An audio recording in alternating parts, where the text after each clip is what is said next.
What's up, duelists? He does the mash. Today I'm playing a Chaos Monster Mash deck. Now this Monster Mash deck is different from previous Monster Mash decks in that it's a little bit more stun. I don't know how to say it. It's a little bit more fair. We're not trying to high roll off of Merchant Milling like 3 Wolves or something.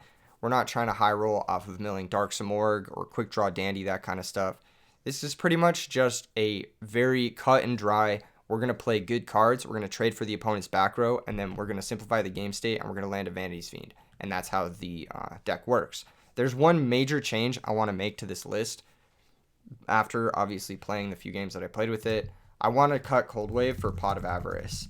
The reason being is that I actually think this deck plays through back row perfectly fine. You have double Raikou, double Lila, triple Caius, Hamster. That's 8 ways to play through back row. You have a lot of monsters that are very forcing into back row, like Witch plus Gallus makes black rows that forces back row. Obviously, Thunder King, Doom Caliber, these cards can force back row pretty easily. And so I think you just want the second copy of Pot of Avarice. It's the only thing I ever want to hit off Merchant. Another thing I found kind of awkward is if you flip Merchant and then you hit Cold Wave, you can't even play the Cold Wave that turn. You have to wait a whole turn, which is really annoying. So I definitely would replace Cold Wave with the second Pot of Avarice here. In the sideboard, we've got double Kaiku. I was considering even a third because in post-board games, people are going to bring in Crow. Right now, a lot of people aren't playing Crow, so I think this deck kind of takes advantage of that. But in post-board games, yeah, they're going to bring in Crow. So you need to be able to summon Kaiku before you go for Avarice. Otherwise, they're going to Crow your Avarice, and then your whole strategy is going to fall apart. The way the deck kind of works is if you resolve Merchant, you hit Avarice, and then you Avarice up to 3 Darks, and you shuffle back like Caius's, Vanity's, Fiends, and you just have a really dense deck. You shuffle back your Dark Arm to your Chaos Sorcerer. You have a really threat-dense deck, and you have Treeborn and Grave, so every turn you can just drop threats, or you can drop multiple threats the turn you resolve Merchant anyway. So, yeah, that's the general concept behind the deck. Let's go ahead and get into the replay. So the replay is versus Master G. I lose the die roll, which kind of sucks. This deck definitely enjoys going first. We have Thunder King, we have Witch of the Black Rose. We have a lot of really good cards for going first. That being said, our hand's actually pretty good. Witch plus Gallus is a really strong start. The reason I'm actually on Thunder King Honest is because going first, you can go Witch plus Gallus, make Ancient Fairy Dragon, special summon Thunder King, and hold up Honest, and it's really hard for some decks to play through that. Like, they can't synchro, they can't special summon shit because your Thunder King will negate it. They can't attack over your monsters because you have Honest. They can't use their Bottomless, their Solemn, their Torrential because your monster's already in play. It's just a really fast strategy that can be really difficult to deal with, and that's why we're on Thunder King plus Honest. Part of the reason why. Obviously, it's great with the Chaos stuff, too. Yeah, it makes your Witch draws, like, a lot better, too, your Witch Gallus draws. Anyway, we start with Gallus here because we went second. We mill a Vanity's Fiend, which would have been a nice draw because our opponent has no back row, and usually Vanity's Fiend is at its best when your opponent has like monster heavy draws. But that being said, milling a 6-star is pretty good. It's 1,200 points of damage, and then we can sack for Caius and banish his monster and deal another 3,400. So pretty big swing in life point total here. All we need is like another good turn, and we could potentially just close this one out. Another set monster is kind of awkward because like, what do we do, you know? We pick up Lila, and I see Gravekeeper Spy with no back row, which usually leads me to believe that it's Flamvel. So I have to be really careful about what I commit to the board here because of a Flamvel Fire Dog could be a serious issue. I just attack with Caius. If it's like Raikou or something, they'll pop the Caius. Then main phase 2, I can normal summon Witch and actually get the draw off of it. That's why I attacked with Caius before committing anything else to the fields. Then I set Raikou main phase 2 because I saw the Magician, confirming my suspicions. And I'm like, okay, I need to play something that doesn't give him a Fire Dog activation, basically. Here he goes Rekindling for Flamvel Magician, normal summon Lila, and then goes for a -1 into Thought Ruler. Thought Ruler is probably not as good as Stardust here just because I have a set monster, which is very likely Raikou. Usually these decks, they set Merchant and they set Raikou, and that's it. So, yeah, Thought Ruler, it does gain him a lot of life points, though. So it'll keep him in the game at least an extra turn. But usually you want to go Stardust here, especially if you have like any sort of back row. Anyway, he sets a back row and passes. Now I should have realized that his back row wasn't real because he A, didn't set one on the first turn of the game, and B, he didn't make Stardust. If he made Stardust, then his back row was definitely real and he'd want to protect it. But since he didn't make Stardust, then that means his back row is actually a bluff. And I should have recognized this.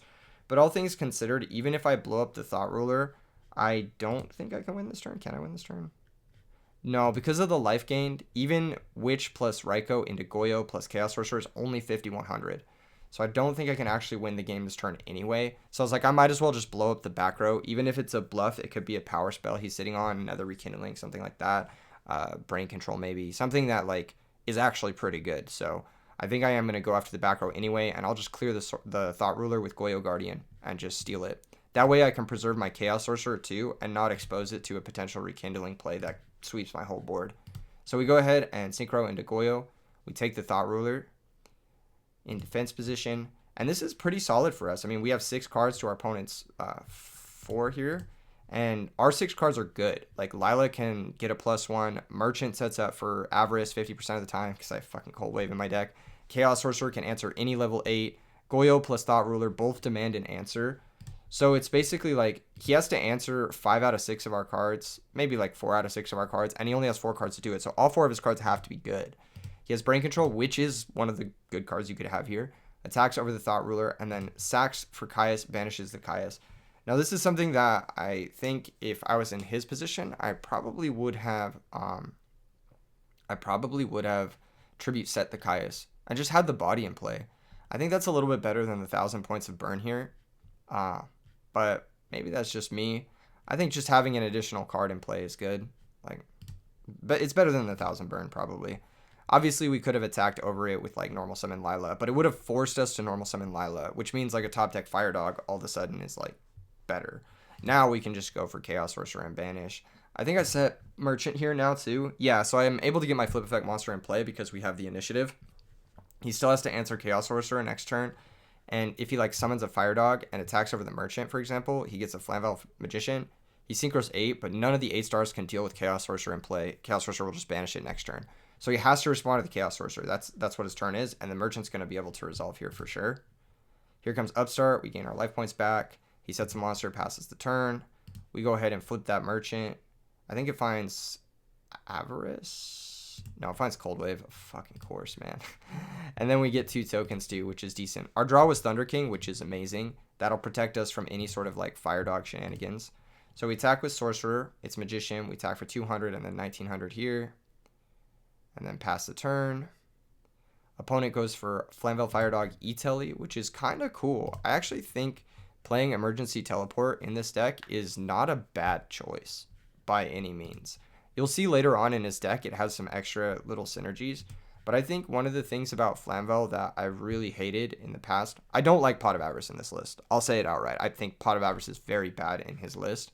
But I do like E-Telly plus Krivens in his list. And there's some other synergies I'll show later. I just think it fits with what the deck wants to do, and it helps you when you're going second, which is a big issue that Flamvel sometimes has when you don't find Fire Dog, is that your hand is just a bunch of fucking Flip Effect monsters, and you lose to your opponent Caiusing you, which is basically what happened this game, is our opponent got Caiused on the second turn of the game, on the first turn of the game, because we had the initiative flip, even though they went first. It's still really hard for the Flip Effect versions to like do anything, like the heavy Flip Effect versions to do anything about a Resolve Caius. They need like very specific cards to be able to deal with that on their Flip Effect monster. So yeah, they synchro into Goyo. We negate that with Thunder King. He drops his own sorcerer, banishes ours. And I'm like, okay, now we need to draw something to deal with this sorcerer, or else we're going to lose to it. Which is just the power of Chaos Sorcerer in general. It's a really strong boss monster. And here, this is kind of the weakness of this deck. If we just had Pot of Avarice in our hand, we would have crushed. Like, this would have been fucking insane, obviously. But yeah, I had Cold Wave in the initial list, and I forgot to change it. And theoretically, if this were Pot of Avarice, what we would have done is we would have shuffled back some number of like Gallus, Dark Armed, set up for our Dark Armed, maybe shuffle back some Caiuses as well. We have access to Treeborn, so like Caius and Vanities are both fucking insane here. I probably would have done, okay, hold up. We have Witch, Doom Cow, so that's 3 Darks.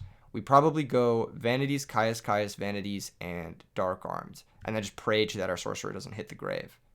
Yeah, that's a good play. Okay, yeah, that's probably what I would have done. And then we have 3 Darks, so if we hit Dark Arm, we can play it. If we hit any of our Monarchs, we have tokens and shit, so yeah, that's probably what we've done. Anyway, I get really lucky, and I top deck Caius and out the Chaos Sorcerer. We had a couple of different outs at this point. We had, I think Honest works. Do we still have an Honest in deck? Yeah, we have Honest, we have a Vanity's Fiend, and we have a Caius, and I think we have Dyna still. We have a Dyna too. We also have a Raikou, maybe? No, our Raikous are gone. So it was Honest, Dyna, Caius, Vanity's Fiend. We were kind of like 33%, I think 35%. Let me look at the list. We were roughly 30 to 40% to find an out there. And we just got lucky, which happens. Obviously, we would have had a few more draw steps towards it because we have infinite time between the Treeborn, the Dandelion, the tokens and stuff, and he has nothing. But it is pretty lucky that we drew it on the turn we needed it to just close the game out. Game 2, we go second. This game, I sided in Battle Faders. I left in the Dandelions because they're good to mill. But again, drawing them is pretty bad. I probably should have just sided them out, honestly. But yeah, because I sided out one of the merchants too to bring in Battle Fader. But yeah, I think this game is where I definitely feel the lack of Avarice, if I remember correctly. I felt it last game too. It honestly should just be 2 Avarice. Here comes Charge of Light Brigade. That's going to find Raikou. That's pretty good for our Dandelion because that means our Dandelion can attack into Raikou. He does pop the Dandelion, which tells me he doesn't have Fire Dog in his hand, which is confusing because he actually does have Fire Dog in his hand. I don't really understand why he popped the Dandelion there. If you don't mill a Magician, all of a sudden, like, you don't really have a great Rekindling, and you have a Rekindling in your hand. You should definitely leave the Dandelion in play there. Even though you don't get to clear all the tokens, I guess you get to resolve your Fire Dog, which matters more because you have Rekindling. Fortunately for the opponent, he did mill a Flamvell Monster. If he hadn't milled a Flamvell Monster there, I think his game plan might have fallen apart quite a bit. And especially because you have Pulling the Rug, you want to guarantee getting Stardust down ASAP to defend your Pulling the Rug from something like Raikou. Anyway, here comes Cyber Dragon plus Fire Dog. He attacks both the tokens. I think this slight error ends up like fucking with his positioning quite a bit. We would have been able to drop Trag, of course, and it would have been a very different game, but it definitely fucked with his positioning quite a bit. Now, Trag is insane. It's just like one of the best cards in the format. I think probably like top 10 monsters type beat. Maybe not top 10, but like top 20 monsters type beat. It's outright better than almost every single level 8 synchro. It outclasses all of them. So that's how good this card is. And you can summon it for free. So it's pretty legit. We just set the Raikou and pass. I can't really afford to make any sort of play into the back row. I don't have any other play anyway. I don't think, now that I'm looking at it. But yeah, we could have just passed. We could have not set the Raikou, but I want to use the Raikou to blow up the back row. Even if he makes an 8-star, as long as the back row's clear, I don't really care about it. Because like I said, Trag beats every 8-star. So this is going to pop the Pulling the Rug. We are going to mill, and we are going to hit Treeborn Frog, which is a really lucky mill. Treeborn's actually really good in this deck because we do have 6 tribute monsters that we want to spam. Here comes the Magician. He attacks here, and we drop Trag. So his attack order, he plays around Gores by attacking with the weaker monster, but he gets in less damage because we're able to drop Trag. He sets a back row and passes a turn. Now, another back row is really annoying. I'm going to try to use Trag to force that back row because I can't really afford to play into another Pulling the Rug or Solemn or Mirror Force or anything. I kind of just have to attack. Because he didn't synchro, it also kind of tells me, again, the back row is not a battle trap because if it was a battle trap, you would have made Stardust for sure. Like, that's just how it goes. Like, you just always make Stardust here if it's a battle trap. We have a couple of options. We could steal the Magician, sack it, or synchro, or do some stuff. We could, do whatever, but I'd rather just get the max value out of my Trag. I'm going to switch it to attack and attack over the Magician. Next turn, he needs not only Rekindling, but he needs another card to even get over the Trag. And once he does all that, we can just drop Fader, use Caius to force the back row, and then drop Dark Arm to finish off his last few cards. So that's kind of the game plan here. He sacrifices both for his own Trag. Again, really powerful card. Definitely probably should be playing it in most decks if I think about it. There's only a few decks that don't really want it. Like decks that aren't really getting attacked for one, and then like decks that like empty their hand really quick. It's not very good there. It's not a great top deck. So if your deck gets into top decking situations a lot, it's not very good. But yeah, he had to double tribute his monsters and then Rekindling for Tragodia just so he could put Dark End into play to out the Tragodia. Yep, pops the Trag, attacks here. We drop Fader. I thought about not dropping the Fader there. It might have changed the outcome of this game, but I thought about not dropping it. Anyway, he synchros into Stardust, and then he special summons Dark Arm main 2, and this is actually really, really tough. Now, Caius is going to do a good job of like cleaning up Dark Armed and Dark End, but it can't out the Stardust. So if his last back row is Solemn or a third Pulling the Rug, we're kind of fucking owned. Even like Bottomless is pretty bad. Luckily, we did mill the Treeborn, so we actually have a play here, which is Caius. We sack for Caius, banish the Dark Armed, attack the Dark End, and unfortunately, we only have one Dark, So we can't actually crash into the Stardust and the special Dark Armed. And even if we could do that, Stardust could negate Dark Armed. So it's not that great. Next turn, we're looking at something like maybe Summon Witch of the Black Rose. I really needed to hit Gallus.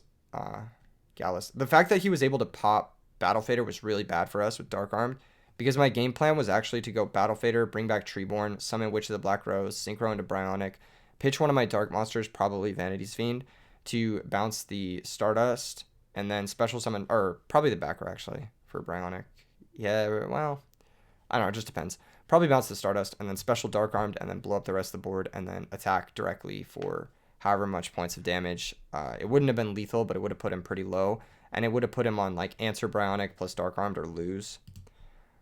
He attacks over the Caius. Unfortunately, he did have Dark Armed, and he was able to pop the Battle Fader. And then unfortunately, he has Call of the Haunted, and he's able to bring back Kaiku the Ghost Destroyer. Now, while he's not able to, chooses not to banish our Darks, he goes after the Dandelion and the Treeborn instead, which is kind of the good part of this list, is it's like pretty good against like blanking certain things. It's still really bad that we only have 2 Darks. It's like fucking annoying. He sets a monster and passes. If we had Chaos Sorcerer, we couldn't summon it because of Kaiku the Ghost Destroyer. His set monster is basically affirming our loss. The only thing I can do is summon Witch, crash into Stardust, special summon Dark Arm Dragon, and hope he doesn't play Descendant and that his set monster is Spy. Later on, I find out he doesn't play Descendant. And I could have gone for that play, but instead I'm like, okay, I'll attack into the set monster, because if it's Raikou and he blows up the Witch, then I can special Dark Arm main 2, which is also not bad. But that also hinges on him flipping the Raikou and wanting to blow up the Witch. Which obviously doesn't work out because it's a Spy. And then his Spy grabs another Spy, and I learned here that he doesn't play Descendant, so the other play would have for sure been better. Crash into Stardust, special Dark Armed. Now, his last card in hand was Cyber Dragon, so he actually would have lost to the Dark Arm Dragon in play. Even though it can't activate because of Kaiku and Stardust, it still would have been better than everything he had. And he would have needed to top deck. As it stands here, we are just dead on board, so we have to go to the next game. Unfortunately, it was kind of a weird 50-50 play, but I think it's more likely that his set monster is Raikou, and that he does play Descendant than his set monster not being Raikou and him not playing Descendant and everything working out in that situation. I don't know a lot about his build, but I probably should have deduced that it was a little bit different because it's got Trag, it's got Dark Armed, it's got E-Telly, it's got Krebens. So I probably should have assumed that there's only 2 Spies or something like that. Like, I probably should have assumed it's a little bit different than like your average list. Anyway, we lost that game. That was a tough game. There was a lot to consider there. There was a lot to consider. The Dark Armed really got us, because if we had that Battle Fader in play, that extra level would have gone a long way in letting us make Bryonic and then sticking to our own Dark Armed pretty much. This game we have Cold Wave in hand, which means our Merchant will guaranteedly hit Avarice. Hopefully it's not in the bottom 2 cards of our deck, but we don't have a Merchant anyway, so it doesn't really fucking matter. We draw for turn. I think it's Witch. Yeah, it's Witch. So we have a lot of options here. The reason I left in Witches against this deck is because you need tuners to be able to make 8-star synchros, basically, or just make synchros in general. Witch is just great for that, and Witch is also good once both players are at like low cards. I can summon Witch, it's like a +1 basically. It's just a nice little like pseudo Stratos that is good once we've traded off a bunch of our cards. That being said, in a lot of matchups you want to lead on Witch. In this matchup, you definitely want to lead on Thunder King or DD Warrior Lady. I figured that I'd rather have Thunder King in play because I'd rather sacrifice Thunder King to Caius next turn than sacrifice my DD Warrior Lady.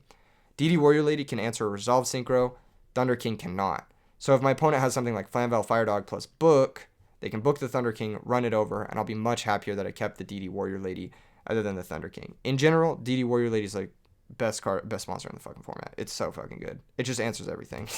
Anyway, we just set Thunder King. So you want to hold this in this situation. I think it's best to lead on Thunder King here. Opponent sets monster passes. I summon DD Warrior Lady. Finding Honest is great because it means we can't possibly lose. It's Spy, and the reason I attack with Thunder King is because if it is Spy, it's better that where am I going with this? It's fine to attack into it with Thunder King because I want to take less damage. I'm not going to banish Spy with DD Warrior Lady because he doesn't play Descendant. So I'm just going to attack into the Spy with Thunder King, take 100, he'll special Spy, and then if it's Raikou or Hamster, I'd much rather attack it with Thunder King than DD Warrior Lady.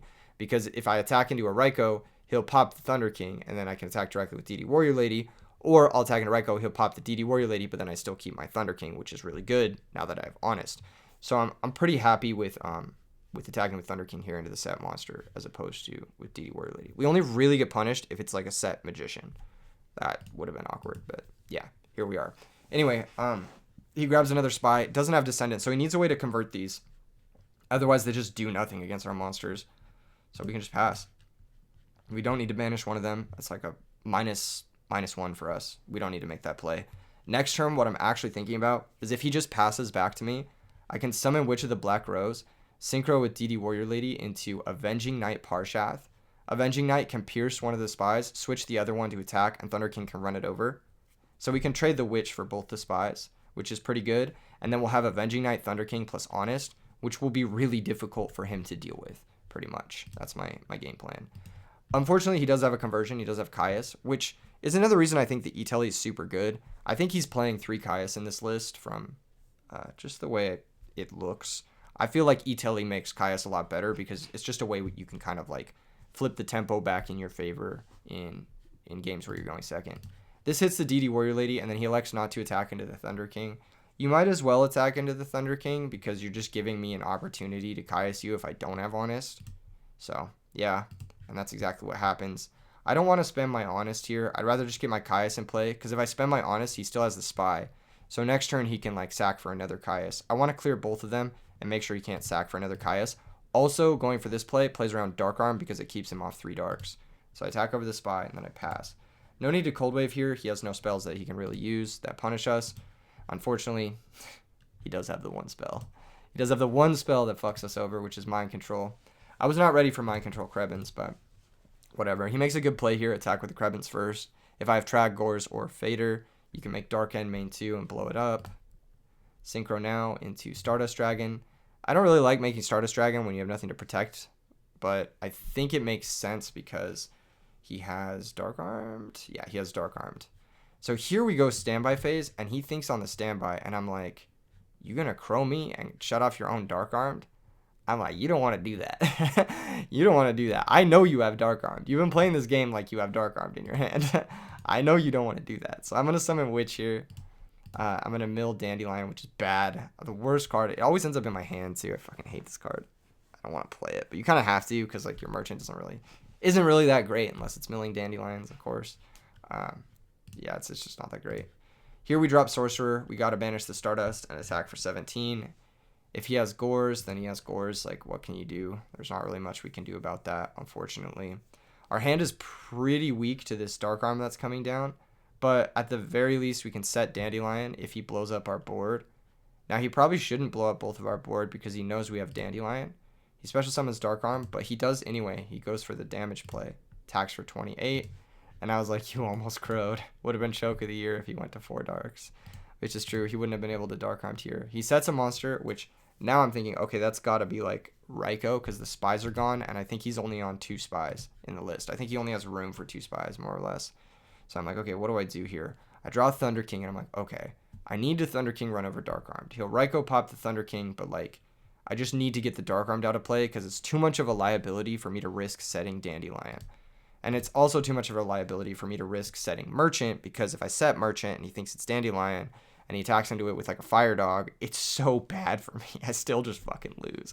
So I have to just clear the Dark Armed, unfortunately. We spend our Honest. We are going to lose our Thunder King to the Raikou, which is really awkward. But he just passes the turn. And now I'm like, oh shit, I have game. I actually have game here. If I summon Plague, synchro with Thunder King, make Bryonic, pitch Dandelion, bounce one of his monsters, get 2 tokens, stack for Plague, make Armory Arm, pitch one of my other cards, bounce his last monster, and attack for game. But then I remember, after I summon the fucking Plague, that he has Crow in hand. And I know that he has Crow in hand because he was thinking on my standby phase with no background. I'm just like, fuck, I can't go for this play. This play is way too committal, but I've already summoned the Plague Spreader. So now what do? Do I just attack with both? That's a terrible play. What if one of his monsters is not? So I'm just like, god damn it. I need to get the Plague out of play. Maybe I can just tempo him out with Bryonic. I don't fucking know. I'm going to bounce his old set. He didn't flip his new set. He didn't flip the old set, so I thought it was like maybe a Magician or something, or like a fucking Bluff, like a Necrogardna, or I don't know what the hell I thought it was, but I was like, maybe the old set is not a Raikou because he didn't flip it. So I just pitch, attack over the Raikou, Turns out it's just a Raikou. Blows up the Bionic, but I'm pretty happy about that, honestly. I'm cool with this trade. That would have killed my Thunder King anyway, and it puts him back 1 turn by us running over the Raikou. Plus, he milled Brain Control and Rekindling, so I'm like, fuck yeah. Now I don't have to play around Brain Control for the rest of the game because my life total's pretty low, and one of the ways we were dying is Brain Control. So pretty happy that that got milled. Anyway, he draws another card. Another Caius gets milled, which, again, leads me to believe he is on 3 Caius. And obviously, this type of deck does really well with 3 Caius, so yeah. Here comes Charged Light Brigade. It mills double Flamvel, finds Lila. I am kind of surprised Lila is still in his deck post-board, but maybe he just didn't have enough things to side in. So, I don't know. Here comes Cyber Dragon plus Lila. That's going to run over our 2 tokens. I know he does have Crow. So, all he has now is Crow, this back row, which we don't know about, and whatever is left in his hand, the 1 unknown card. We finally fucking draw Gallus. So this deck is really good when it draws Gallus. Like, Gallus is just like one of the best cards in this deck. It's also really good when it draws Vanity's Fiend, which we haven't really drawn outside of last game, which we never really had an opportunity to summon it because we never had a monster in play, and he also Kaiku banished the Treeborn Frog on the turn where we could have summoned it. So yeah, here picking up Gallus, it's like probably best possible draw, or like top 5 draws we could have found. Dark Armed would have been insane too, but he could have crowed, I guess, in response to the Cold Wave. Here we go, Cold Wave. He chains Call of the Haunted on Krebins. If I was him, I would have also chained Crow on Plague or on Chaos Sorcerer, something like that, just to keep us off of Dark Armed.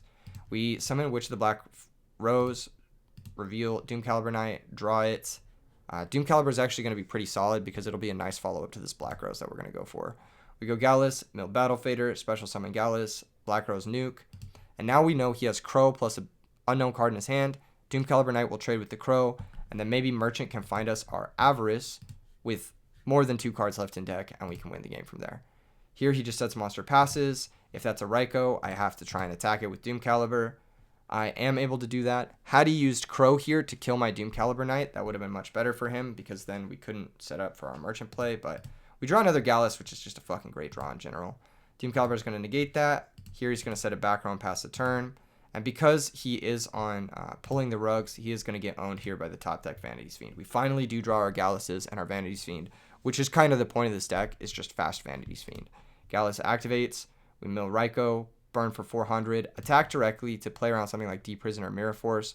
If he has Deep Prisoner or Mirror Force, I'd much rather him hit the Gallus here and then have us be able to set the Magical Merchant main 2. Instead, we're going to sack for Vanities. That means no Rekindling, no Cyber Dragon, no Call of the Haunted, no Dark Arm Dragon, no Chaos Sorcerer, none of that shit, basically. No Monk activation. We know he has a Crow, which is dead to this. We know the back row's probably pulling the rug, so we're kind of in the clear here. I do predict that the set monster is DD Crow, so I just summon the Doom Caliber Knight and attack. I should have gone even further on the prediction and summon Magical Merchant, but in the case it's not DD Crow, Doom Caliber Knight will negate the effect and we'll be able to attack for game with the Vanity's Fiend. So, really close game. Really, really intense stuff. It showcased kind of the strength of our deck at the very end there. At the very end, it showcased the strength of our deck. I'm going to try and do like a test hand so I can show you guys like what it looks like when Merchant resolves normally. Let me see if I can do a test hand just before I close out this video, because I want to show you guys like what sort of setups you can get with this type of tactic, right? All right, so we got Merchant here and we got Pot of Avarice. Let's set Merchant and then let's just pretend like we milled like, I don't know, 10 or something. I guess we mill more than 10. What do we got here? There we go. We milled 12. So we grab Avarice. This is just really good because like we can Avarice, shuffle back whatever, leave our graveyard as set up as possible, probably put back Caius, Vanities, Gallus, and like, I don't know, whatever else you need. We have Thunder King already, so we'll shuffle back Honest. Shuffle this, draw 2, and yeah, off to the races. You'll have like a really busted hand, usually with a Gallus and like a Conversion or like Thunder King or another Miller. The Dandelion Garbage is pretty bad, but this is just like a basic sort of like what it looks like to go Merchant into pot into this deck. It looks pretty good. And a lot of the cards you're drawing are really high impact that demand answers like Caius and Vanities. So it's kind of nice. In any case, hope you guys liked the video. See you guys in the next one. Peace out.